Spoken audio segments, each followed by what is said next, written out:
Hello, good evening, students. Today in 11th class physics, we are starting a new topic, center of mass. तो centre of मास जैसा ये suggest कर रहा है. अभी तक हम लोग पढ़ते थे सिर्फ पार्टिकल्स के बारे में.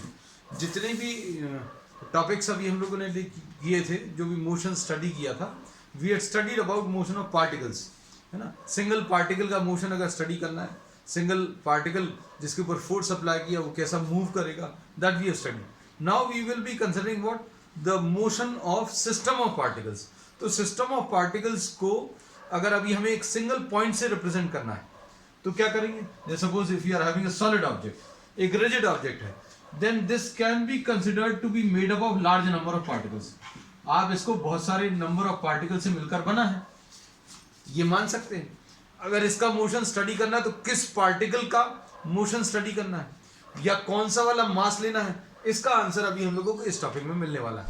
Suppose you are having many number of particles, m1 m2 m3, ये उनके मासेस हैं.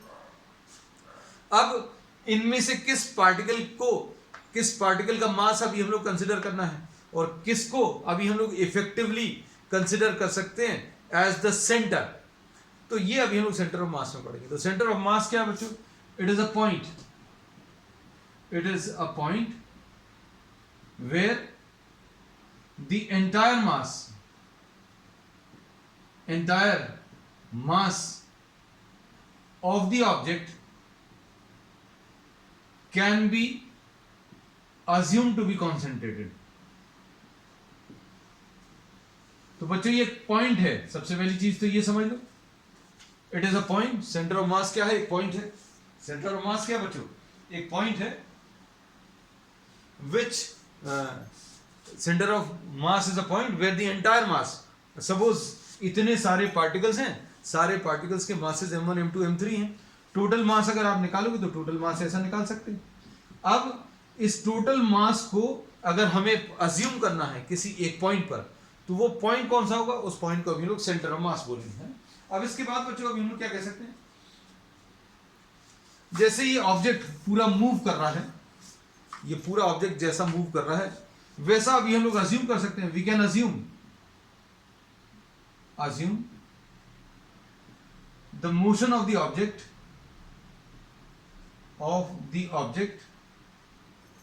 to be represented by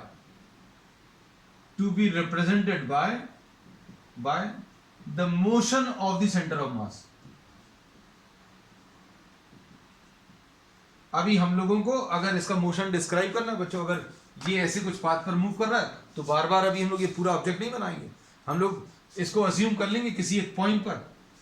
इस पूरे ऑब्जेक्ट को अभी हम लोग किस पर रिप्रेजेंट कर लेंगे? एक पॉइंट पर. And that point will be termed as the centre of mass. तो इस पार्टिकल को at this point mass will be equal to what? Mass of the object. पूरे ऑब्जेक्ट का मास इस पॉइंट पर कॉन्सेंट्रेटेड है, ऐसा अभी हम लोग अज्यूम कर सकते हैं. और पूरे ऑब्जेक्ट का मोशन डिस्क्राइब करने की जगह, in place of describing the motion of the entire object, we will be describing what? The motion of centre of mass. तो इसको पहले अभी हम लोग थोड़ा सा डिटेल में पढ़ ले रहे हैं, फिर वापस इस पर आएंगे. तो अभी हम लोगों को सिर्फ इतना भर पता चल गया, इतना याद रखना कि सेंटर ऑफ मास क्या है. तो एक ऐसा पॉइंट है जिस पर पूरे ऑब्जेक्ट का मास कॉन्सेंट्रेटेड है, हम लोग ऐसा अज्यूम कर सकते हैं. और दूसरा इसका फायदा क्या है, that if you have to study the motion of the object, then you can just study the motion of the centre of mass of the object. तो अब सबसे पहला टॉपिक बच्चों इसमें जो ले रहे हैं, centre of mass of a two particle system. हम लोग centre of mass of a two particle system calculate करके बताएंगे. तो अब हम लोग इसमें ये बोलते हैं, suppose we consider two particles of masses m1 and m2. हम लोगों ने दो पार्टिकल्स ले लिए जिनके मासेस m1 और m2 है. भाई अगर इस पेन को कंसिडर करना है तो पेन में क्या सिर्फ दो पार्टिकल्स है? नहीं, इसमें बहुत सारे पार्टिकल्स हैं. This is having many number of particles. So but we are starting with what, we are just starting with two particles, है ना। दो मासेस अभी हम लोगों ने ले लिए, दो पॉइंट मासेस ले लिए, इनसे अभी हम लोग थोड़ा सा सेंटर ऑफ मास का कॉन्सेप्ट डेवलप करेंगे और फिर इसी कॉन्सेप्ट को धीरे धीरे अभी हम लोग एक्सटेंड करेंगे टू रिजिड ऑब्जेक्ट्स। पूरा जो एक सॉलिड ऑब्जेक्ट है, एक स्टोन है या एक फुटबॉल है, उसमें सेंटर ऑफ मास कैसे कैलकुलेट करेंगे उस पर अभी हम लोग आगे जाएंगे। तो suppose for example you are having two masses m1 and m2, ये दो masses हैं बच्चों, m1 और m2, और these are lying at distances x1 and x2 from some origin। बच्चों इसको अभी हम लोगों ने origin ले लिया, इस पार्टिकल का मास m1 है और इसका डिस्टेंस बच्चों कितना है, x1 है। अब इसके बाद ये दूसरा पार्टिकल है, इसका मास m2 है और इसका यहां से डिस्टेंस x2 है, and suppose this is point A and this is point B and we say suppose this is point C, ये पॉइंट C ले लिया। अब हम लोग क्या कह सकते हैं बच्चों, इसमें अभी हम लोग ये कह सकते हैं कि if the centre of mass of the two particle system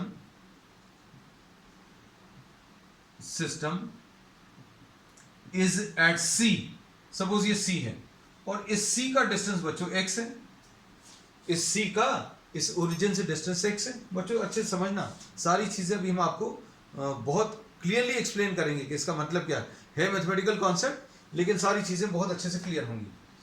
तो x की वैल्यू अभी हम लोग निकाल सकते हैं। हमने बोला ये अगर सेंटर ऑफ मास है, मतलब इन दोनों का total mass m1 plus m2 आ जाएगा, लेकिन ये m1 प्लस m2 कहां पर है, हम लोगों को ये पॉइंट सपोज कर लिया, suppose this point is at C, so we can say that x will be equal to m1 x1 plus m2 x2 upon m1 plus m2। तो ये बच्चों x की वैल्यू मिल जाएगी। हम लोगों ने इसमें क्या बताया, अच्छे समझना बच्चों, हमने इसमें ये बोला कि अगर दो पार्टिकल्स हैं जिनके मासेस m1 और m2 हैं और इन मासेस का ओरिजिन से डिस्टेंस x1 और x2 है, तो अब हम लोगों ने क्या बोला, total mass m1 plus m2 है, लेकिन ये m1 प्लस m2 किस पॉइंट पर लगेगा, तो हमने अज्यूम कर लिया बच्चों ये C पॉइंट पर लगेगा। C पॉइंट कितने डिस्टेंस पर होगा, तो हमने ये डिस्टेंस अज्यूम कर लिया x। अब ये x निकालेंगे कैसे, तो x निकालने के लिए सिंपल सा फॉर्मूला क्या, m1 x1 plus m2 x2 upon m1 plus m2। तो बच्चों एक इसका एग्जाम्पल ले लेते हैं, एग्जाम्पल की मदद से बहुत सारी चीजें एकदम परफेक्टली क्लियर हों।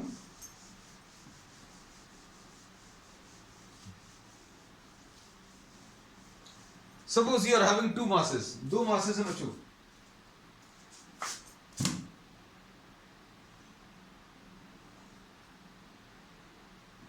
सपोज ये 3 kg ले लो और ये 4 kg ले लो, ये दो पार्टिकल्स हैं। अब इनको अगर हमें एक सिंगल मास में कन्वर्ट करना, तो सिंगल मास में तो आसानी से कन्वर्ट कर सकते हैं। सिंगल मास कितना आएगा बच्चों, 7 kg, लेकिन ये 7 kg कहां पर लगेगा, किस पॉइंट पर अज्यूम कर सकते हैं, वो अब हम लोग कैलकुलेट करके बताएंगे, है ना।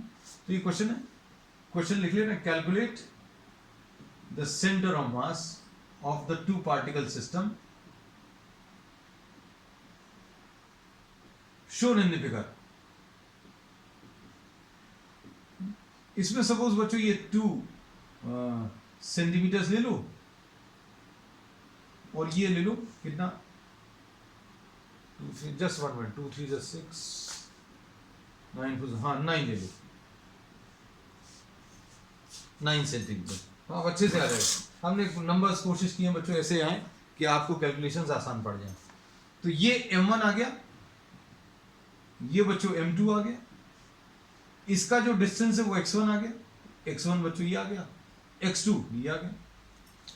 तो अब हम लोग क्या बोल सकते हैं, suppose this is point A, this is point B, इनका टोटल मास m आ गया, ये कितना आ जाएगा 3 + 4 यानी 7 kg। अब कहां पर आएगा 7 kg, तो अब हम लोग बोलेंगे बच्चों ये C पॉइंट पर आएगा, तो ये C पॉइंट अभी हम लोगों ने ये ले लिया। अब अच्छे समझना बच्चों इस बात को, अब हम लोग इसमें क्या कर रहे हैं, अगर x निकालना तो x कैसे मिलेगा, x will be equal to m1 x1 plus m2 x2 upon m1 plus m2, ऐसा लिख सकते हैं। मतलब अभी हम लोग ये अज्यूम कर सकते हैं कि ये 7 kg, अगर आपने इस 2 पार्टिकल सिस्टम को अगर एक पार्टिकल जैसा मानना है तो मास निकालना तो बहुत इजी है भाई, एक पार्टिकल 3 kg का है, दूसरा 4 kg का है, तो टोटल मास 7 kg आ जाएगा, ये तो समझ में आ गया। लेकिन ये 7 kg कहां पर होगा, तो हमने बोला सी पॉइंट पर होगा। सी पॉइंट मिलेगा कैसे, तो सी पॉइंट मिलेगा ऐसे, ये अभी हमने फॉर्मूला आपको दे ही दिया। अब देखो x कितना आ रहा है, m1 कितना है बच्चों, m1 3 है, और x1 कितना है, m1 3 है और x1 2 है, प्लस m2 कितना है, m2 देखो m2 4 है और x2 कितना है 9 है, divided by m1 plus m2 3 plus 4, तो ये कितना आ जाएगा 6 प्लस 36 डिवाइडेड बाय 7 यानी 42 डिवाइडेड बाय 7 यानी 6, तो ये बच्चों कितना आ गया 6 आ गया। कहां से, यहां से 6 आया। देखो यहां से अगर 6 है, यहां से अगर 6 है तो मतलब ये वाला डिस्टेंस कितना आ जाएगा, अभी हम इसको अलग कलर से मार्क कर दे रहे हैं बच्चों,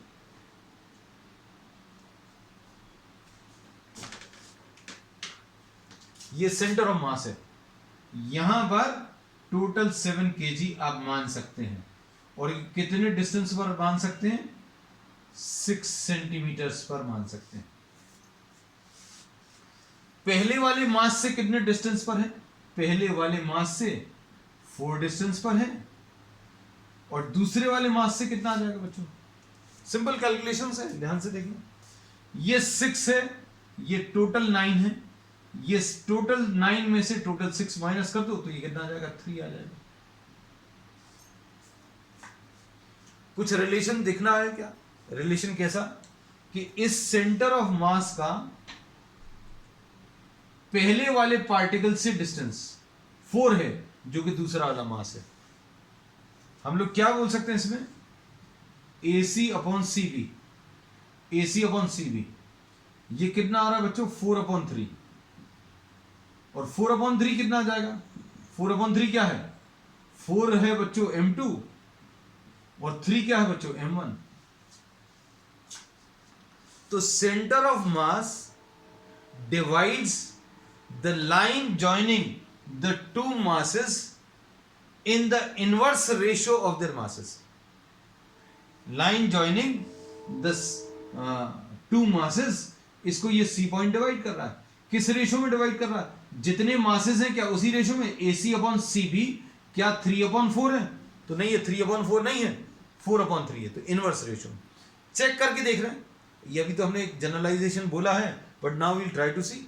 इसी एग्जांपल को अभी हम थोड़ा सा चेंज कर दे रहे हैं, थोड़ा सा चेंज कैसा करना है देखो जरा, अच्छा यहां पर कर देते हैं, हम सोच रहे थे वहीं हो जाए,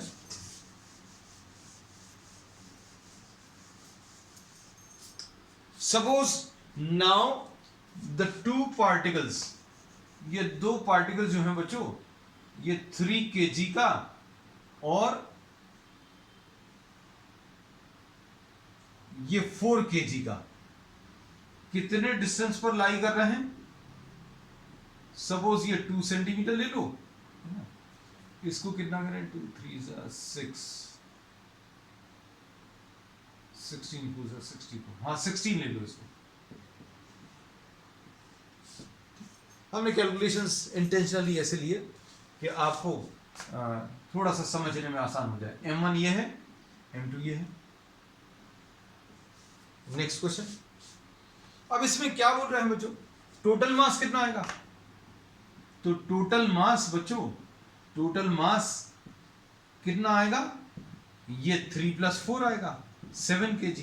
इसमें कहीं पर किसी को दिक्कत नहीं होगी, लेकिन ये कहां पर एक्ट करेगा, इसकी पोजीशन क्या होगी, ये 7 kg की, तो ये 7 kg की बच्चों पोजीशन यहां कहीं पर होगी C।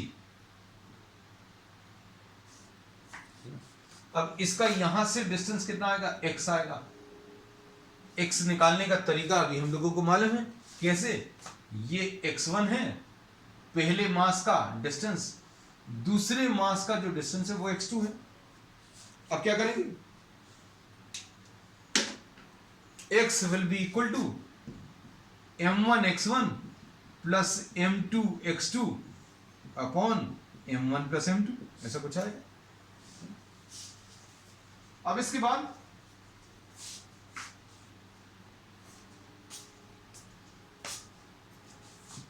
m1 कितना है, m1 बच्चों 3 है, x1 कितना है, तो x1 बच्चों 2 है।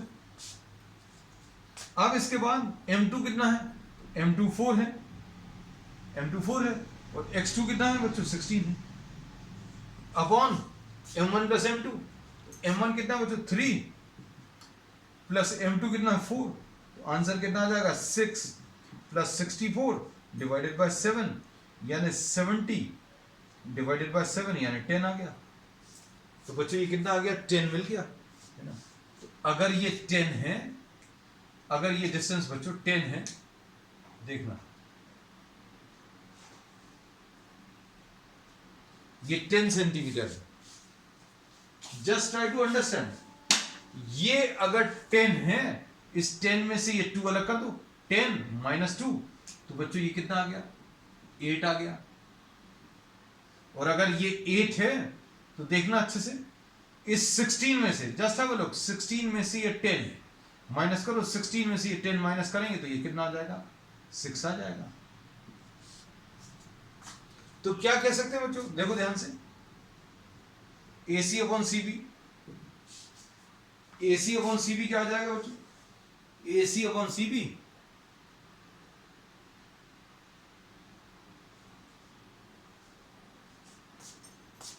AC अपॉन CB आ जाएगा 8 डिवाइडेड बाय 6, और 8 डिवाइडेड बाय 6 यानी 4 अपॉन 3, 4 क्या है, m2 अपॉन m1। अब हमें यह पता चल गया कि ये जो सेंटर ऑफ मास है, एनालाइज करना आना चाहिए बच्चों रिजल्ट्स को। देखो रिजल्ट तो किताबों में दिया हुआ है ना।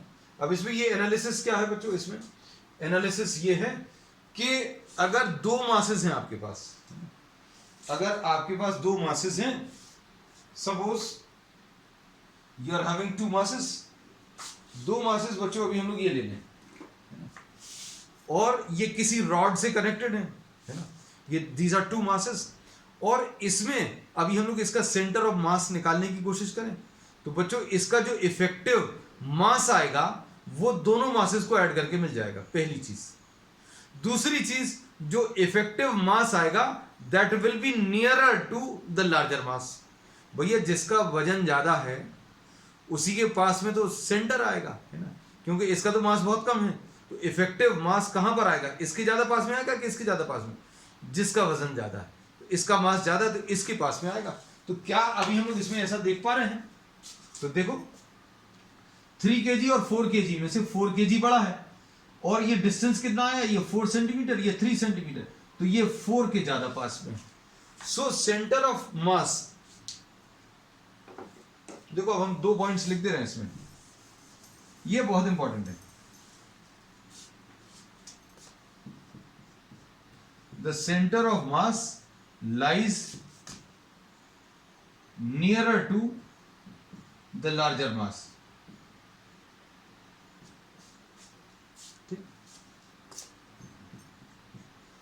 The center of mass divides the line joining the two masses, divides the line joining the two masses in the inverse ratio of their masses।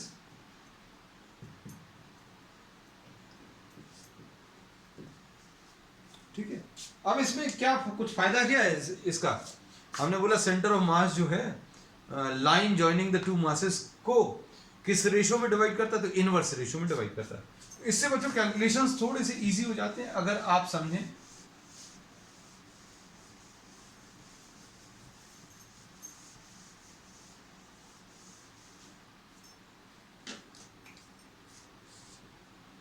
अब इसमें सपोज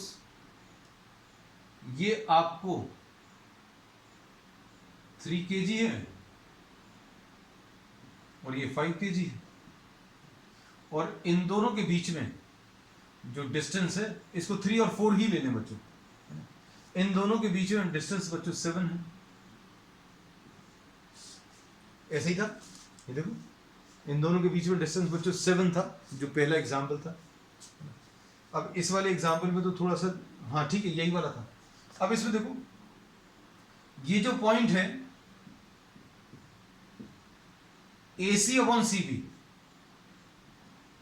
AC अपॉन CB अगर आपको लिखना तो AC अपॉन CB कैसे लिखेंगे, this upon this नहीं लिखेंगे, AC अपॉन CB 3 अपॉन 4 नहीं आएगा, उल्टा आएगा 4 अपॉन 3, बस सिंपल है। अब इससे फायदा क्या होगा, AC 4/3 CB, इससे फायदा क्या है, इससे ये फायदा है कि AC प्लस CB अपन लोगों को मालूम है 7, AC प्लस CB कितना है 7, तो ये बच्चों 4/3 CB plus CB is equal to 7, तो ये कितना आ जाएगा 7 CB upon 3 is equal to 7, तो ये 7 और 7 कैंसिल हो गया, तो CB की वैल्यू 3 आ गई। CB की वैल्यू देखो 3 है। तो बच्चों इसमें ये कोऑर्डिनेट्स वगैरह लिखकर बड़ा फार्मूला नहीं लगाना पड़ेगा इस केस में। तो दो चीजें बोली हैं इसमें, centre of mass of two particle system में क्या बोला है बच्चों, हम लोगों ने इसमें ये बोल दिया कि centre of mass lies nearer to the larger mass, है ना, जो ज्यादा बड़ा मास है उसके ज्यादा पास में लाई करेगा, और जो पॉइंट है इन दोनों को ज्वाइन करने वाली लाइन के ऊपर लाई करेगा, और ये पॉइंट जो है वो इसको किस रेशियो में डिवाइड करेगा, तो AC upon CB inverse ratio रहेगा 4/3। चलो अब नेक्स्ट, ये टू पार्टिकल सिस्टम का सेंटर ऑफ मास बताया। अब हम लोग क्या करने वाले हैं,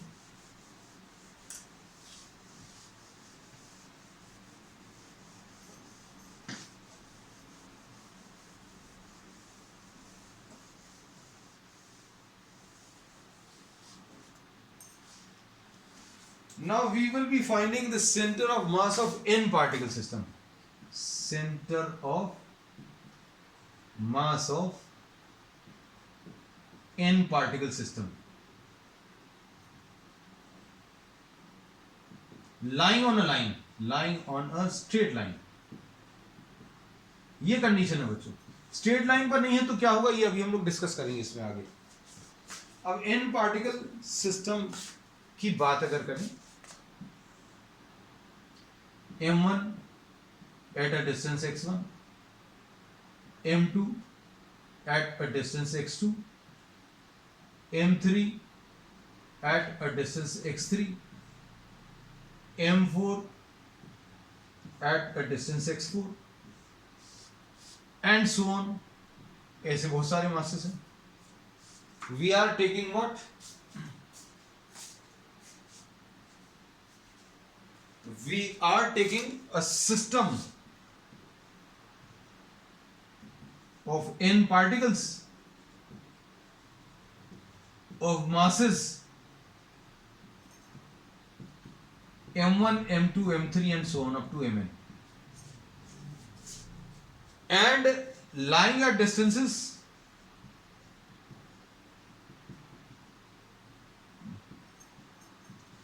x1, x2, x3 and so on up to xn from the origin। x1, x2, x3 ऐसे डिस्टेंसेस पर लाई कर रहे हैं ओरिजिन से, तो बच्चों centre of mass of the system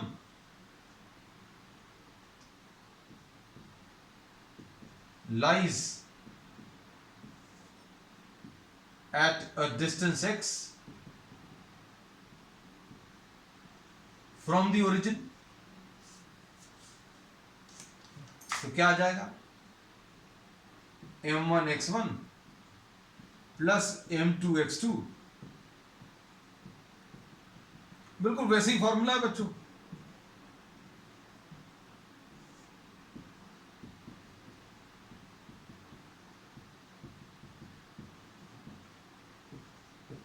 ऐसा कुछ आ जाएगा, ठीक है। अब इसमें देखना एक चीज और समझना, क्या ये 2 पार्टिकल सिस्टम के लिए अप्लाई होता है? भाई n पार्टिकल्स अगर हैं, अगर 2 पार्टिकल्स हैं तो बच्चों ये 2 पार्टिकल्स के लिए भी अप्लाई होगा। तब आपको क्या करना पड़ेगा? फॉर 2 पार्टिकल सिस्टम, हाँ इसमें एक बहुत अच्छा केस अभी हम लोग मिस कर गए। For a 2 particle system x bar will be equal to m1 x1 plus m2 x2 plus ये लेना है क्या? ये इसके आगे कुछ नहीं लेना। क्यों? Because this is a 2 particle system upon m1 plus m2। So this is the general formula. ऐसी कुछ था, this we had discussed earlier. इसके जस्ट पहले वाला टॉपिक जो है यही था। अब इसमें सुनना हमारी बात ध्यान से कि अगर m1 और m2 इक्वल है, ये एक स्पेशल केस है बच्चों किसका? 2 पार्टिकल सिस्टम का। इसको वहीं पर नोट कर लेना, ये मिस हो गया।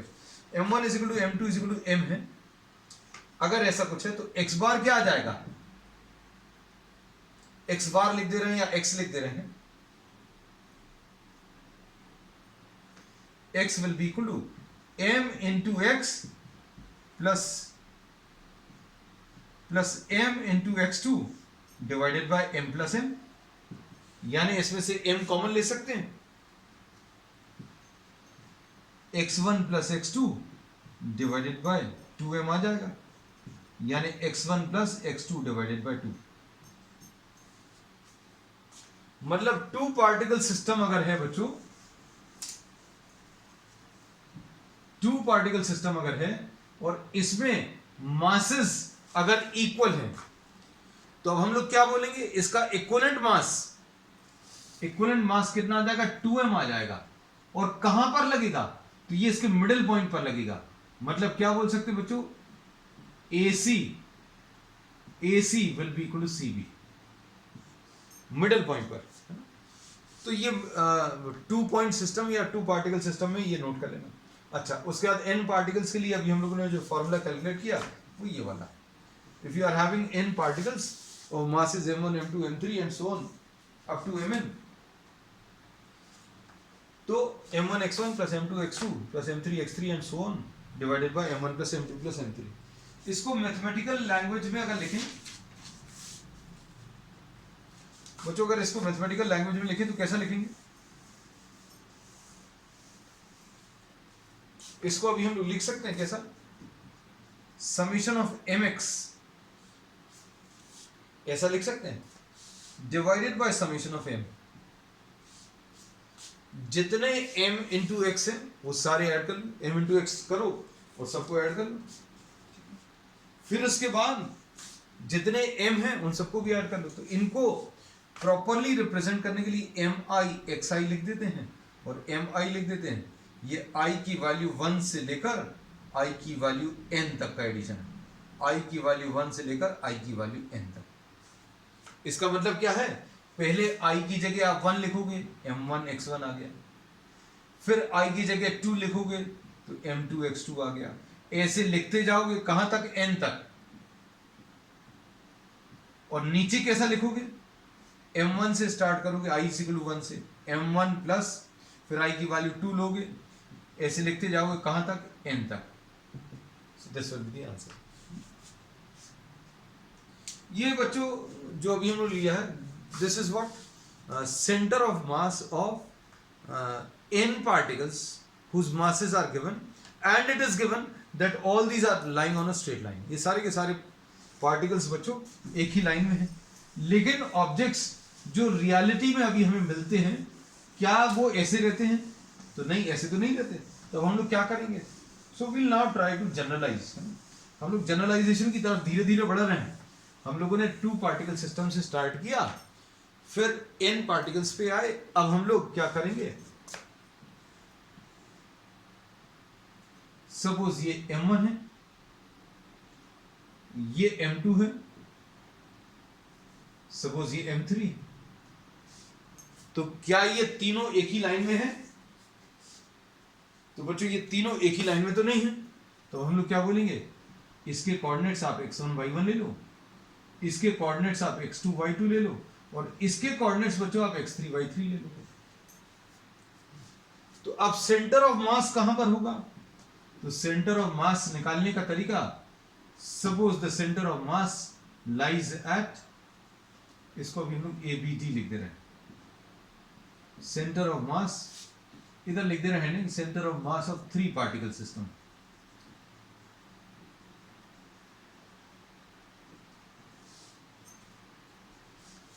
अब इसमें कैसा लिखेंगे,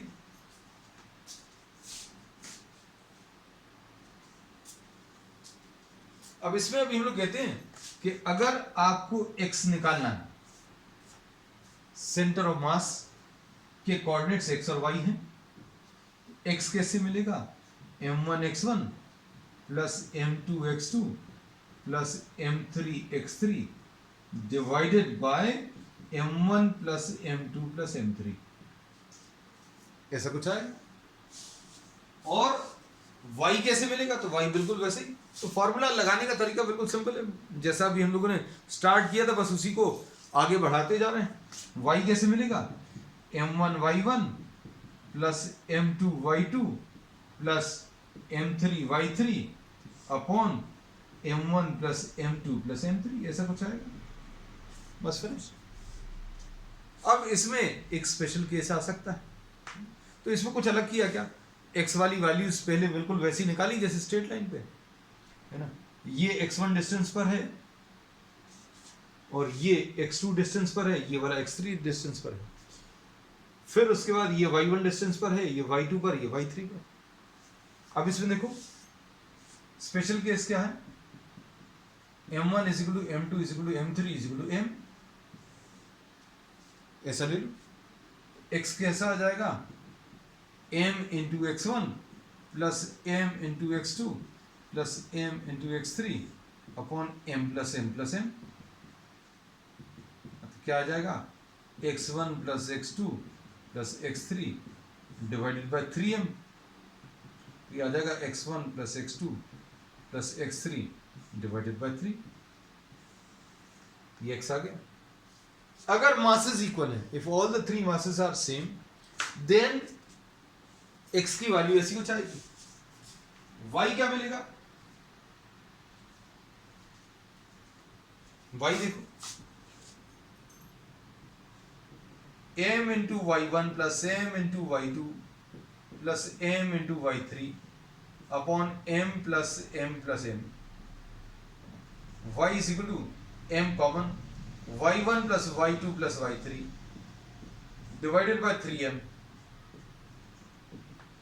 y1 plus y2 plus y3 divided by 3। तो x और y की वैल्यूज बच्चों अभी हम लोग मिल गई, x1 plus x2 plus x3 divided by 3 and y is what, y1 plus y2 plus y3 divided by 3। So we say that center of mass of a 3 particle system for identical masses, अगर 3 identical masses हैं बच्चों, 3 identical masses हैं, तो क्या होगा, for a 3 particle system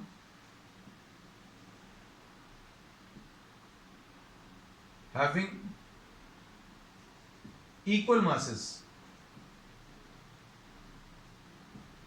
the center of mass lies on the centroid। बच्चों 10th में अगर याद हो तो x1 y1 x2 y2 और x3 y3 इन पॉइंट से जो ट्राइंगल बनता है उसका सेंट्रोइड कैसे मिलता था, सेंट्रोइड की कोऑर्डिनेट्स, तो ये पॉइंट बच्चों काम का है। अब ये जो टॉपिक्स, ये जो कॉन्सेप्ट्स आज अभी हम लोग डिस्कस किए हैं, उन्हीं को अभी हम लोग आगे बढ़ाएंगे नेक्स्ट क्लास में। तो आज के लिए इतना ही, we'll continue with the same topic on the next time, that's all.